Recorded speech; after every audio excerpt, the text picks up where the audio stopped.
இன்றைய தினத்தில் மதிய உணவிற்காக என் குழந்தையான உன்னுடைய வீட்டிற்கு உன் சாய்தேவா வருகின்றேன். எனக்கு மதிய ஆரத்தி முடிந்ததும் சரியாக 12:30 மணிக்கு உன் இல்லம் தேடி நான் வந்து விடுவேன்.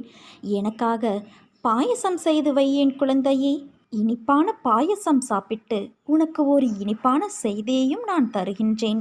அதை பெற்றுக்கொண்டு நீ மகிழ்ச்சியடையப் போகிறாய். என்னை கேவலமாக பேசியவர்கள் முன்பு நான் வாழ்ந்து காட்ட மாட்டேனா என்று நீ ஏங்கிக் கொண்டு இருக்கிறாய். கவலை கொள்ளாதே குழந்தையே.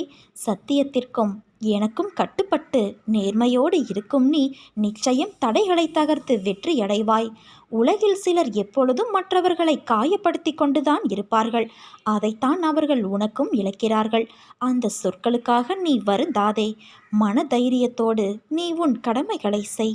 உன்னுடைய ஆற்றலை தேவையற்ற இவர்களிடம் வீணாக்காதே. இதுவரை உன் மனதில் இருந்த வலி